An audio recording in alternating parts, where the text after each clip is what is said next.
Hello there. It's been a while. You might be wondering why I decided to show up so early. After all, I was supposed to come back later in March or April, around the time when I expected to finish that Yummy Part documentary video. So let me fill you in on the details. On August 26, 2021, I released a video titled Hero Hey, Manufacturing Fake Outrage. It's a commentary video that discusses the problematic side of Hero Hey, an anime YouTuber who gives daily, concise updates on news and events in the anime industry / community, often with a financial focus. Occasionally, covering the broader entertainment sector and laughing at the madness of the internet.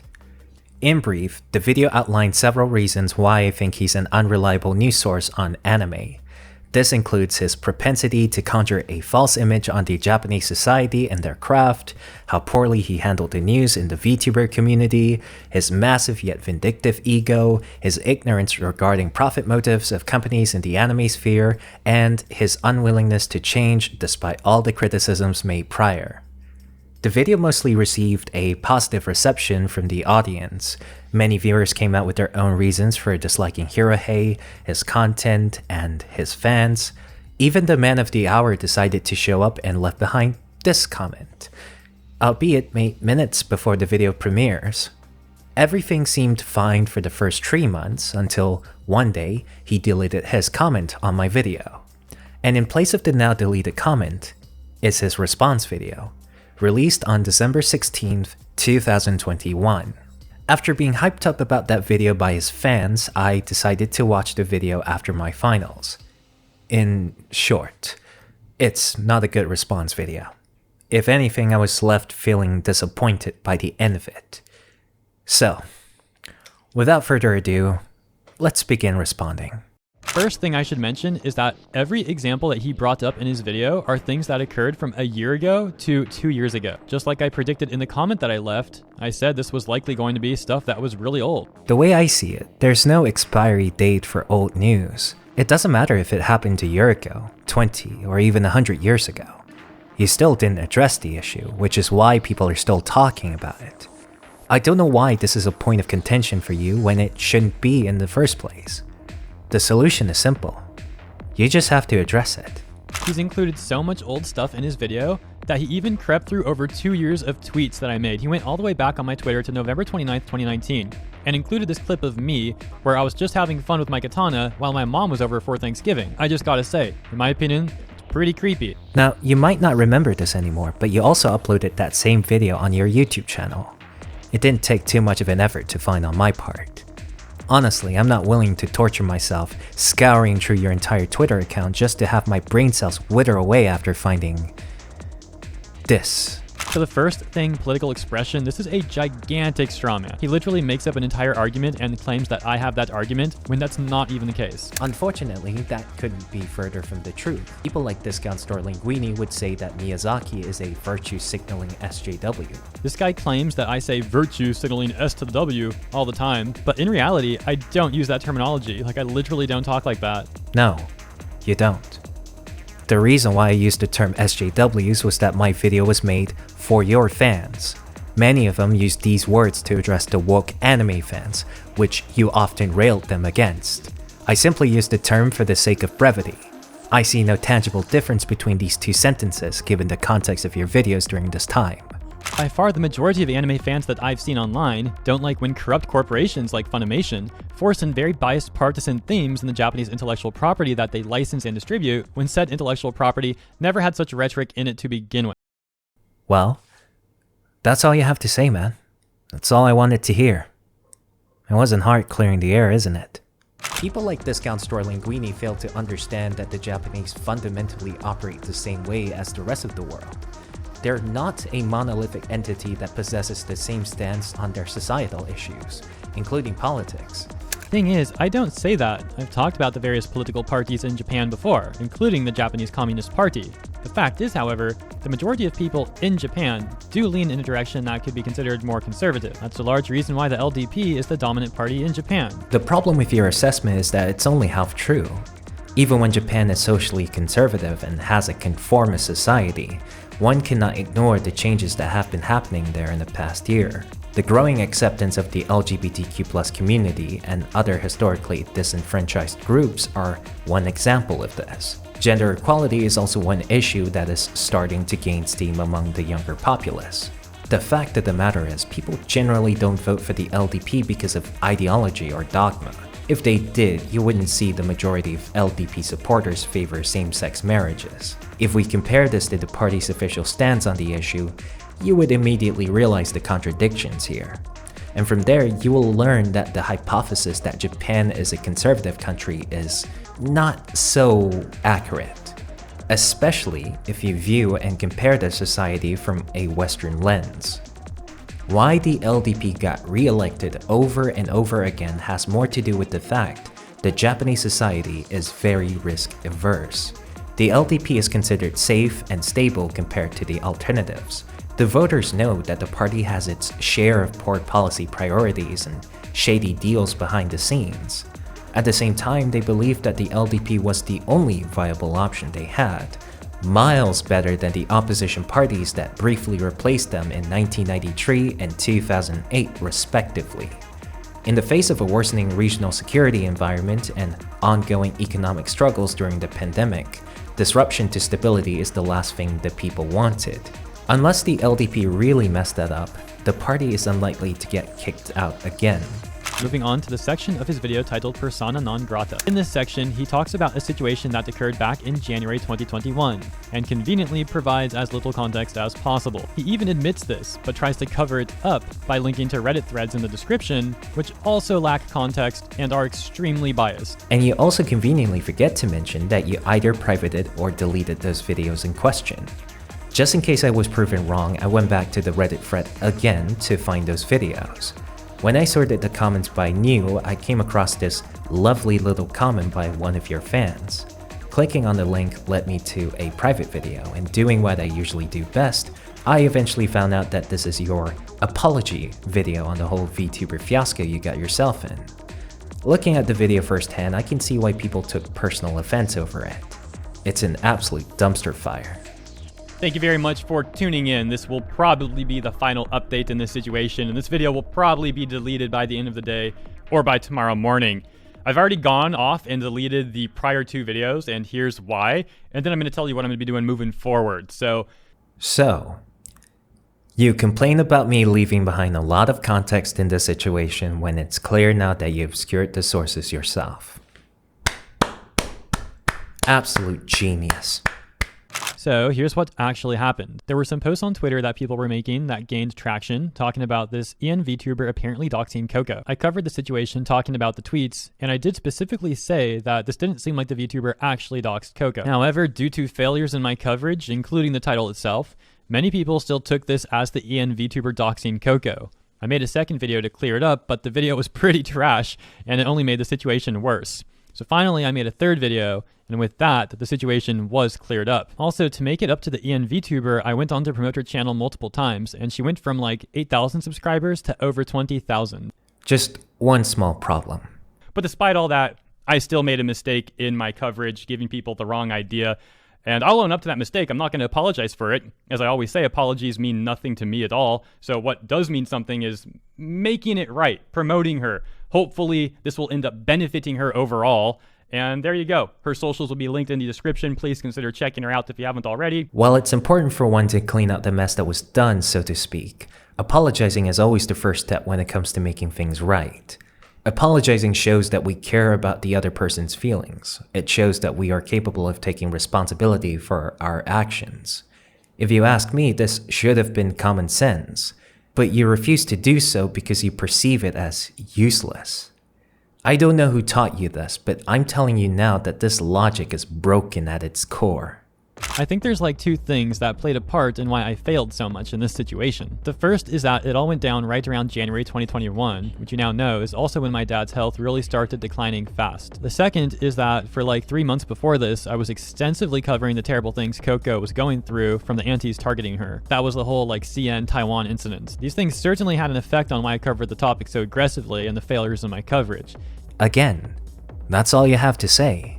I don't know why you initially refused to properly address this fiasco and skirted around it for so long. But at least some people finally had closure over the drama, and I think it's a good thing. Alrighty, moving on to his section titled A Spiteful Man-Child. This one is much more simple. He's upset that I made a bunch of Uzaki videos when it was a trending topic.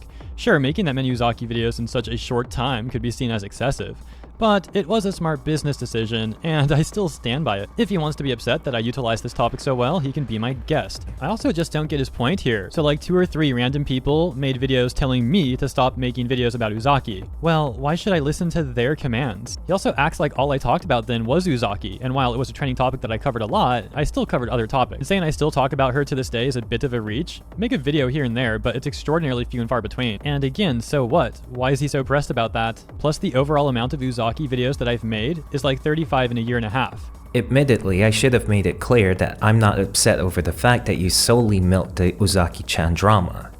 To reiterate, I don't have an issue with anyone milking topics for monetary gain on YouTube, as long as they're honest about it. My grievances came from the end result of your videos. The fact that while you're covering Uzaki-chan, those who had the misfortune of being featured in your videos got harassed by your fans. And all of that happened for seemingly no other reason than because of spite.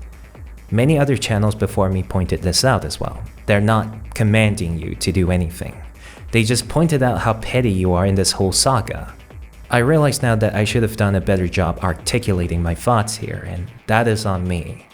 I'll be sure to be more careful in the future. He makes a video attacking 2 artists on Twitter for daring to draw Uzaki-chan differently. He also claims I attacked 2 artists on Twitter for their redraws. Thing is, I never attacked anyone. I gave my opinion on some artists who said they were improving Uzaki's design. People in Japan saw those tweets, they took umbrage with them, commented on them, and I reported on the overall situation. No, you did more than just reporting on the news. You accused these artists of performing whitewashing and cultural appropriation when none of it is true. So I think what's going on here is that Romley and I are making very similar points. We're basically trying to flip their logic back at them. If people are going to preach this sort of activism or whatever, but then they're going to take art from Japan and redraw it in a more Western version, as far as I understand, reading the book definition of cultural appropriation, that is pretty much the by-the-book definition. So why are these people who preach one thing on Twitter acting another way, and everyone's fine with it? It's so insincere. And that, again, is what Romley and I are getting at, even when he says quite the opposite of political correctness, because we probably don't like the PC stuff, but the point is, they're being hypocrites. That's the point. At least that's my opinion on Romley's take, and me explaining further my take as well from the video clip I showed a moment ago and also have been explaining. You misconstrued their intentions to your fans, assuming the very worst from them. A pattern we'll get to see more later in this video. Predictably, your fans went out of their way to harass these artists based on your information. You can't just wash your hands and pretend that you have nothing to do with all of the harassment they received. Whether you like it or not, you've contributed to this problem. Some would say that you intentionally manufactured fake outrage in pursuit of your smart business decision. Whichever the case may be, you owe these 2 artists an apology. Do any of you veterans remember the time when you jumped the gun and make a terrible response video against Mera Mera? Let's stop there because that's extremely disingenuous framing. The video was not a bad response video. It has over 300,000 views and over a 98% thumbs up ratio. I'm not talking about your analytics, you self-absorbed prick. This sort of response is something I would have expected from egotistical cunts like you. No, I called your response video on Mera Mera terrible because you completely missed the point on what she's trying to say. You jumped to the conclusion that she's talking about Uzaki-chan, even though she's actually talking about your coverage on the NSFW Sailor Moon redraw challenge. So here's the thing: a lot of anime doesn't even tell you the character's age. If you watch anime, and I know I'm speaking to the choir here, I'm just talking in generalizations here. Excuse me to make this point. If you watch anime, you know that for the most part, you don't know a character's age. In most anime, they don't go out of their way to be like, yes, by the way, this character is X years old. Some anime does. Very rarely. Most anime doesn't tell you a character's age. You would have to go out of the way to look it up or something. 私なウサギ、14歳中2。性格はちょっとおっちょこちょいで泣き虫かな。So I really feel like these weirdos who get all mad about the age are self-projecting because no one is thinking about that because it's not really relevant to most anime. The age doesn't really matter to most anime. It really doesn't.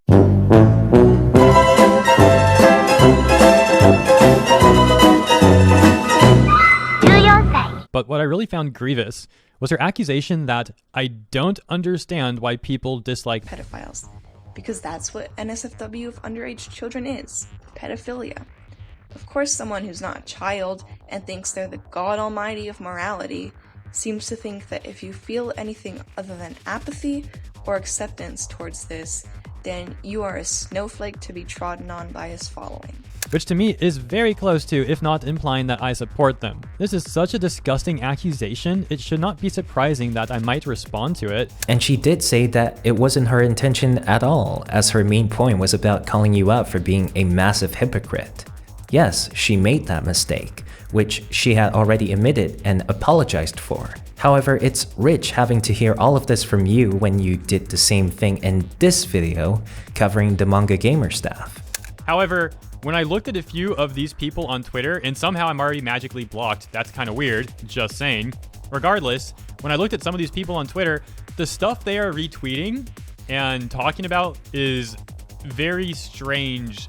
So I have a feeling these people probably, if they were to be looked into a bit, there would be some disturbing stuff dug up. That's just a theory though. Let's take a look at the leaks. What's the matter?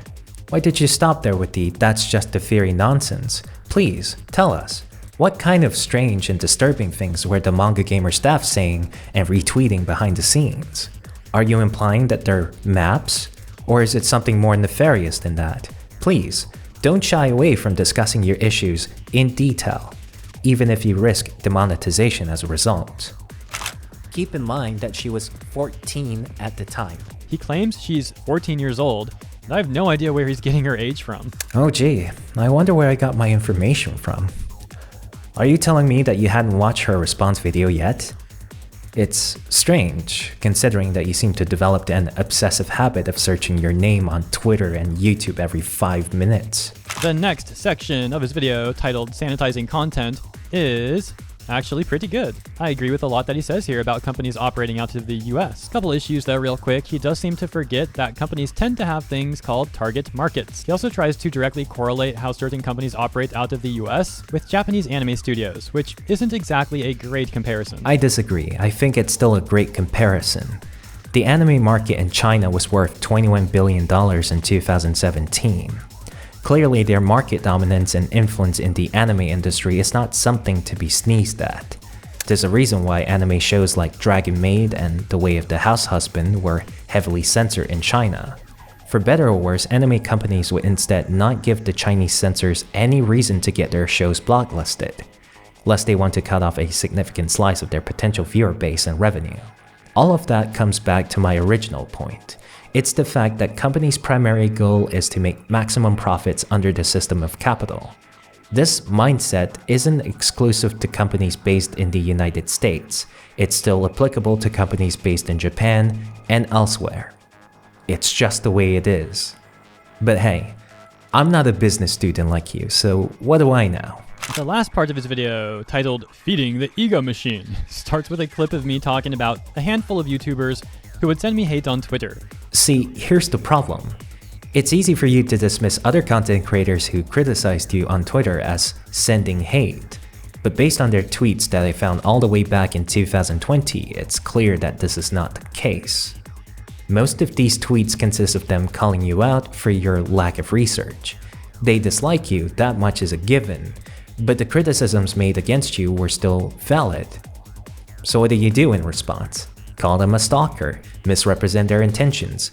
This person in particular, obsessed with Hero Hey. They have been talking about me for almost 2 years.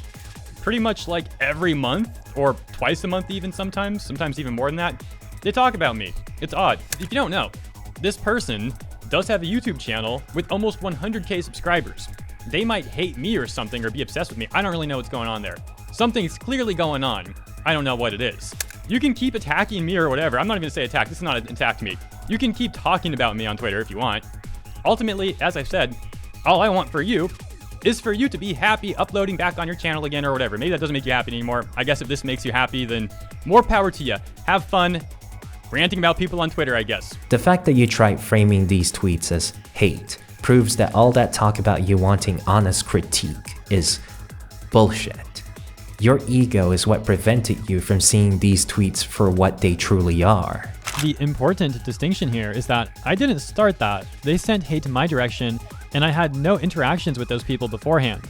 So I pointed out a couple of things, including that they tweet a whole lot but don't produce content. Sort of funny that we would later see similar behavior from people in the V-tweeting community, and Mori herself would also make a song about such. This tweet making fun of Hirohei has received more than 20 likes, which means it is now an immutable fact of the universe that he will be making a video about Twitter Puritans got so triggered by me, where he just reads a tweet and awkwardly laughs at it for 4 minutes. Okay, that's what you think.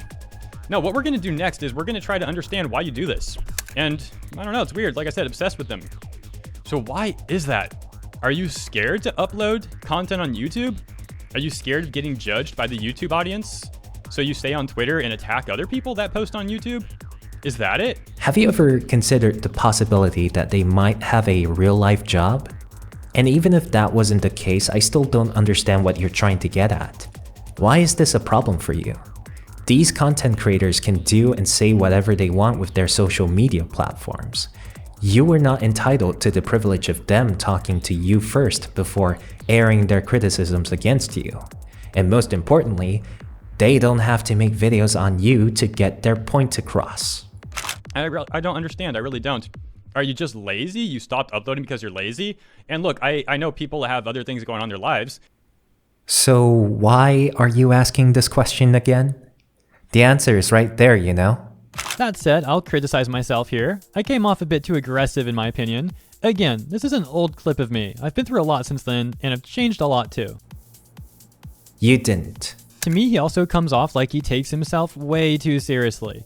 Basically, in this entire video, he tried to make me look as bad as possible, and he tries to make himself look as good as possible by the end of it. Oh, he also talks about trying to get my subscribers to not support me and all that, but you've seen that stuff already. The fact is, you did this to yourself. I showed off what you've done in your videos to illustrate my points about why you're a shitty content creator. You come off as either insecure, impulsive, or vindictive for most of those clips I showed. Each time people call you out for it, you either dismiss it or lash out like a petulant child. This isn't something I pull out of nowhere. Instead, it's an observation of your temperament, one that is echoed many times before by your critics. So of course I would try to convince a portion of your subscribers who are still on the fence about you to quit watching your content and unsubscribe. Those clips of yours pretty much demonstrated why nobody should continue enabling your toxic behavior. However, you are correct that I do come off as being too serious in that video. I mixed up my rigor in my longer form documentary videos in a standard commentary video that should have been more lighthearted in nature. You're totally right, it's my mistake, and it's one of the aspects of the video that I wasn't proud of. I would have definitely changed that if I were given another go at it. There is one more little thing though. A lot of misinformation and or lies in his comment section, but that is what it is. I'm used to that sort of thing. Like there's even a freaking hashtag on TikTok that's like hashtag Hirohei slander. However, I will make an exception for Woohoo Lad because this guy has over 100k subscribers and he's completely lying about this. I never made an expose video on him. This guy was lying about me for like 5 to 6 months and sending hate my direction for the same period of time when I had never said a word to him. And eventually it got so bad that I finally decided to respond. And apparently now he's trying to play the victim. I'll link that video in the description if you'd like to check it out. And go figure, Parallax hearts the comment without fact checking any of that. Well, yeah, I didn't. I wasn't aware of the complete picture of the feud between you and Woohoo Lad. Even when I tried giving him the benefit of the doubt, it's clear that I didn't put enough effort into fact checking his comment. I'm willing to admit that. No problem. So that's really it. As I said in the beginning, I think Parallax has a lot of potential. He's got some awesome production quality, so it's unfortunate that he will waste his talent trying to make hit pieces on people like this. To me, the malice and spite he is dealing with is clear as day. Oh, look at the time. It's way past midnight. Finally, I can just take a break and come back tomorrow. Eh? Yeah, I think I can do that. Well then. See you tomorrow, or maybe the next couple of days. I don't know. Alright, we're out of here.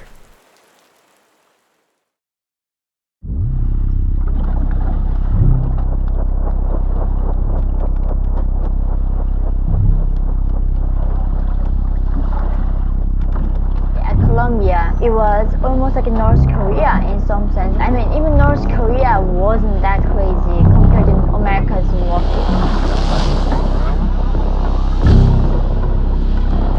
Being in North Korea, of course, like the only way for me to get my proteins were eating, grasshoppers, dragonflies, a lot of insects, tree barks, plants, flowers, and that's how we survive. Everybody say before their name major, they go talk about their pronouns. And then some of them are gender fluid, so they might feel like go in the morning and go like afternoon. How are they supposed to know that?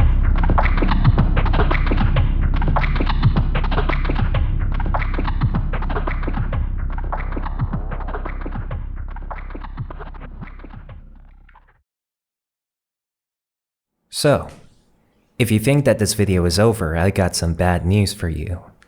All of the things I've addressed so far have primarily been in the last 11 minutes of his response video. The problem is that we still have yet to see the first 12 minutes of it. I saved this part for last because I want my main points in the original video to be addressed first. Besides, I find almost all of the points made by him here to be embarrassingly bad. He spent all that time nitpicking every little thing about me that he believes can incriminate me somehow, even though almost all of them don't stick. Take this for example. He tries to call me out for acting in malice towards him. How does he know that?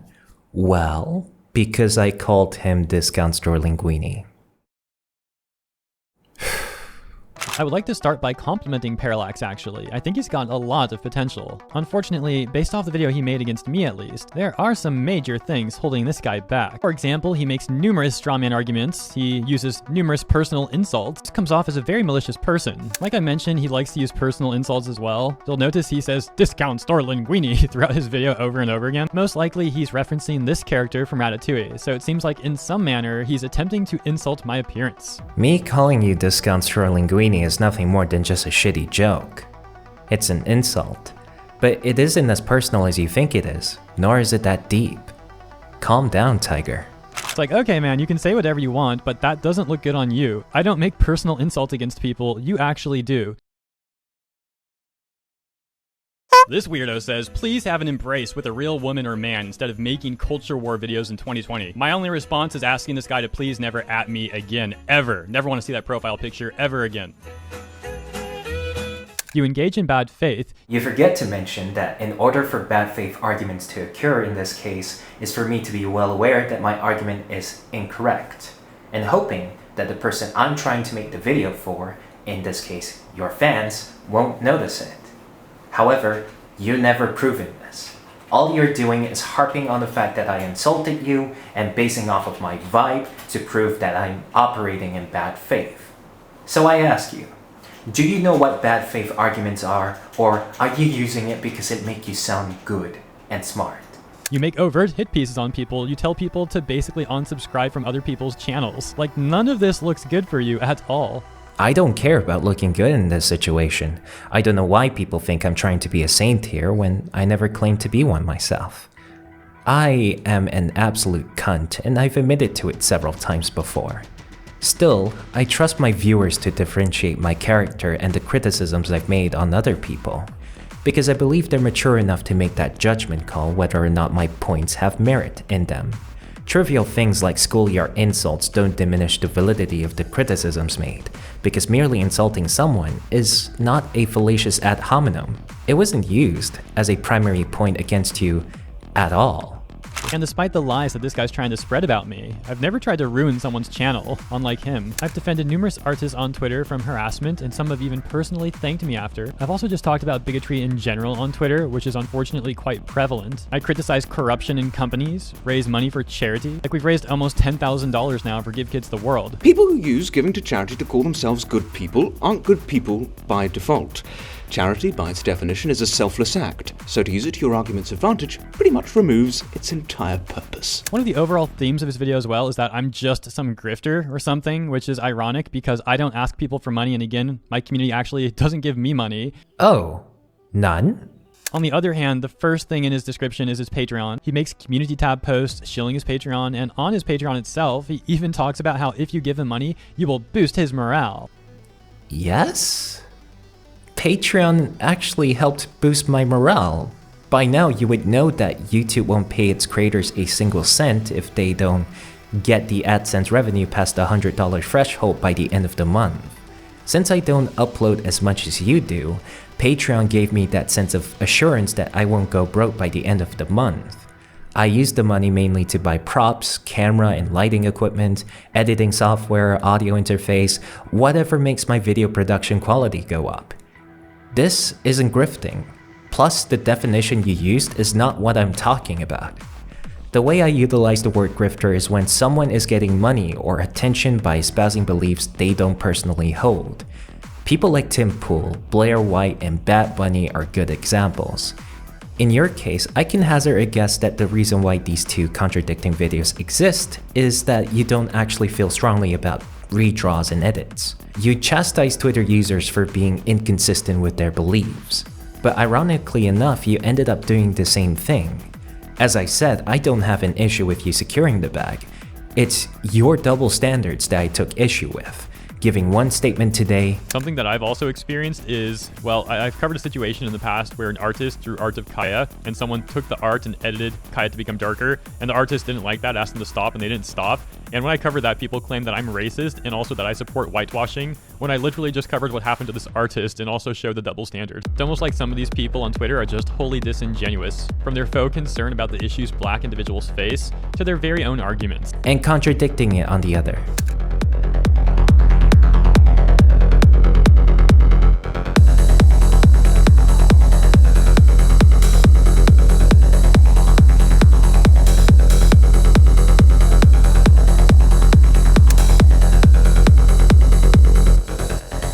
For the sake of rage baiting and money, like what a grifter would do.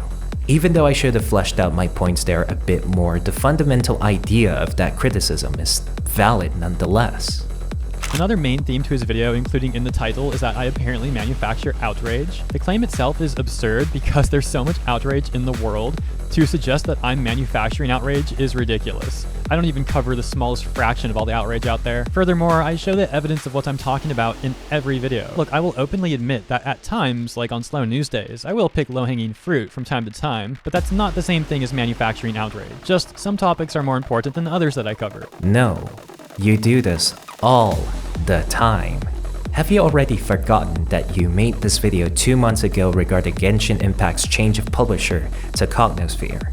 You said that Yamsauce is trying to defend the Communist Party of China in her Reddit post explaining the situation when that wasn't what she's doing at all. CEO of Minasims is like, so where's the fake news in the video? That MiHoYo changed publishers? Or what? Didn't they just post this Reddit post titled, clearing up some rumors about Genshin changing their publisher from MiHoYo to Cognosphere? The Reddit post goes on to talk about why some Chinese companies may want to switch publishers outside of China to avoid certain cash flow restrictions and other regulations that other countries might impose on Chinese companies. So in my opinion, this Reddit post does make some fair points, but ultimately it seems like they're really trying to take any blame off the Chinese Communist Party and to blame other countries instead for potential regulations. So what happened was, I made a Reddit post 4 days ago about Genshin changing their publisher to Cognosphere. And apparently some big YouTuber that goes by the name Hero Hey made some criticisms about my post. In his video, Hero said that I was trying to take the blame off the CCP and put it on other countries and their regulation. And then he proceeded to give evidence that strict gaming regulations exist in China. Now, I never claimed that the Chinese government isn't putting pressure on game developers in China. In my post, I included MiHoYo's official announcement stating that the change was for global transactions and publishing.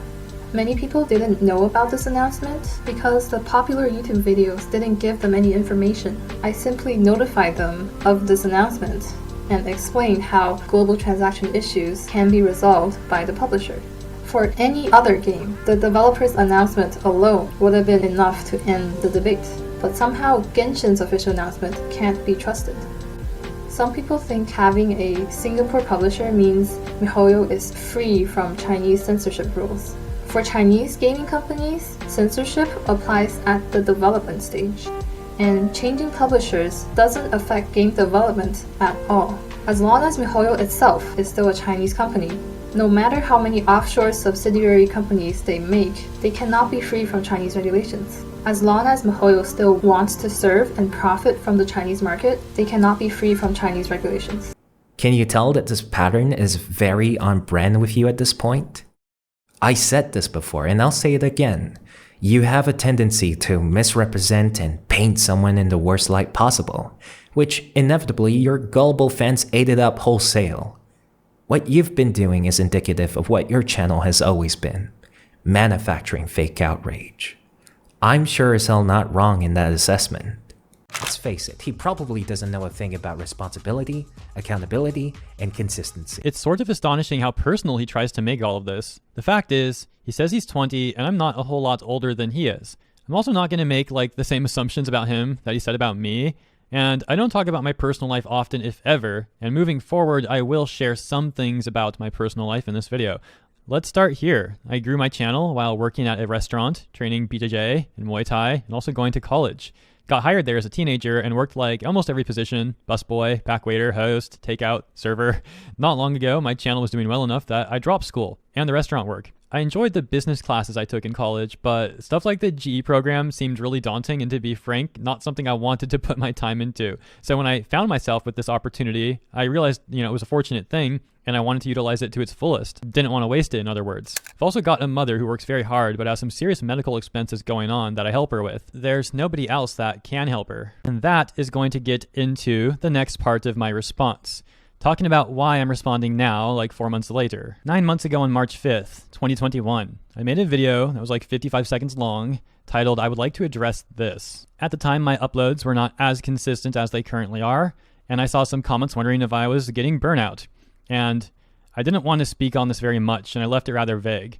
But I mentioned my father's health, and that it wasn't good, and that he probably wouldn't be around much longer. Well, at the end of March 2021, that same month, he passed away. This is not something I want to talk about, and I'm only bringing it to the table now because I'm responding to this guy.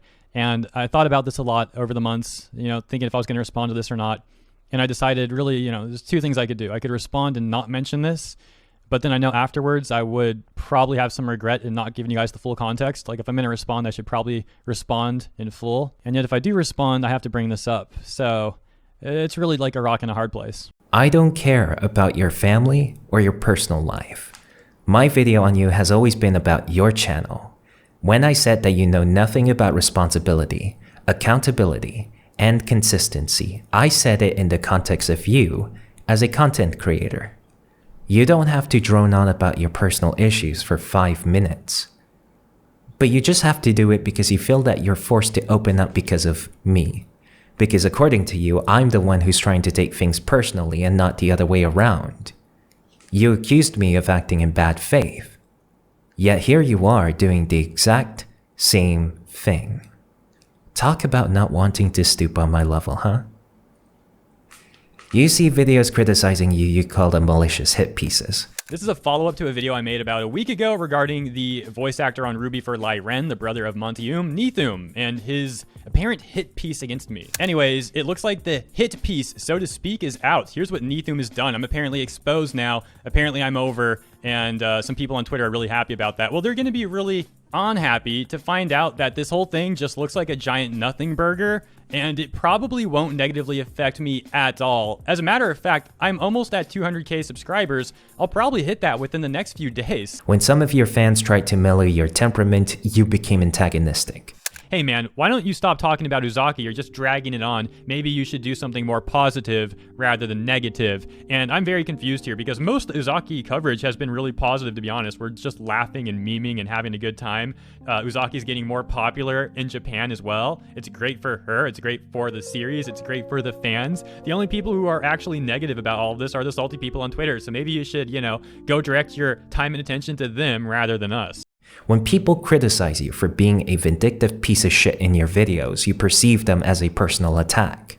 It's no wonder why you're so clueless about most of the gripes people had about you. You hear, but you don't listen. Look, I don't take this stuff personal, or at least I try my best not to. I'll admit, I still have a lot to learn myself, but especially back in 2019, I took things more personal. Let me actually be sure I'm recording my audio here. Okay, it is. Good. Back in 2019, I did take things more personal. I made a lot of mistakes in 2019. Not saying I don't make mistakes now, but I try to learn from them. Then practice what you preach. And on the topic of this guy's 23-minute hit piece video where he's trying to get my subscribers to unsubscribe, well, I find it very interesting and telling that even after this video's come out, this dude's still going off on his community tab and on Twitter, trying to smear me even more, sending personal insults at me and like calling me profane names. It's really immature stuff. I don't try to hide the fact that I dislike you. There's a reason why the posts you showed from my Twitter account and my YouTube community tab are public. This isn't the own you think it is.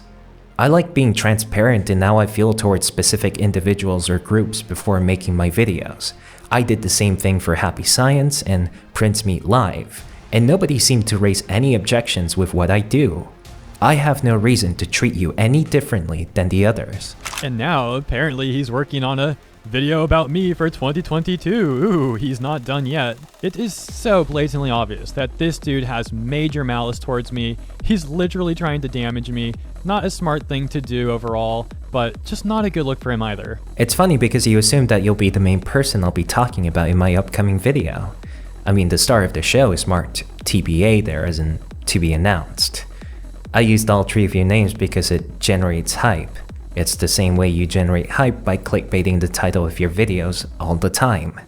I think it's fair game.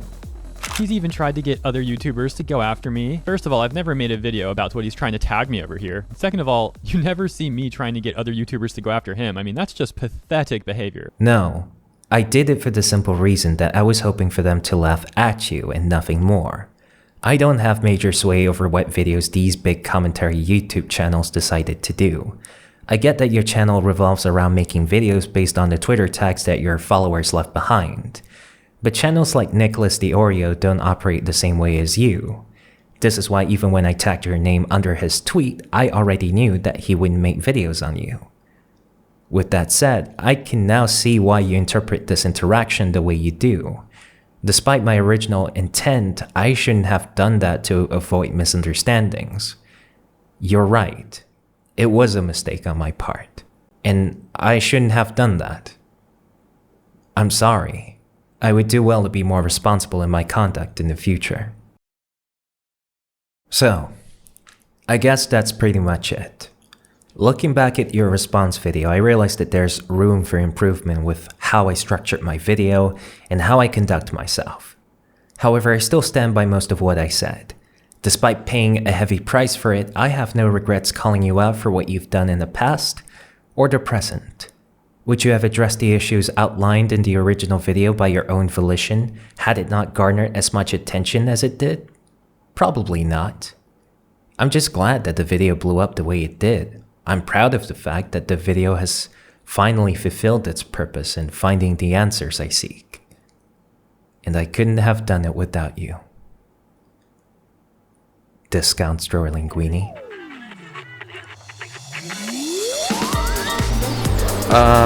Beef ragu. Linguini. Linguini itu yang nipis itu kan? Bukan, linguini yang sama dengan fettuccine yang kecil.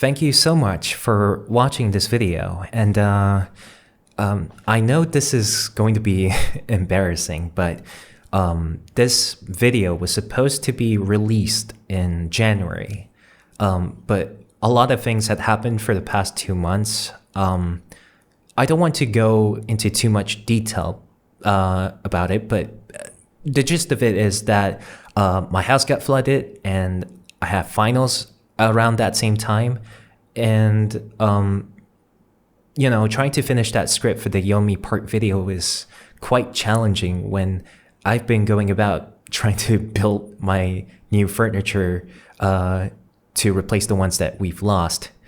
But rest assured, I'll try my best to get the script done as soon as possible. I want to take my time on this one, and I hope this will be worth the wait for all of you. Thank you so much for my supporters on Patreon, especially my $10 patrons, Kataris, Boomketku, NGB, and Flipmeister MK. If you have a spare change at the end of the month, do consider supporting me on Patreon. Monetary support like this keeps my line of work here on YouTube sustainable in the long run. Thank you. Also, do consider subscribing to my channel if you haven't already. It takes only one click, and you can always unsubscribe at any time. Thank you. As always, I'll see you in the next video. Goodbye. You two are the same.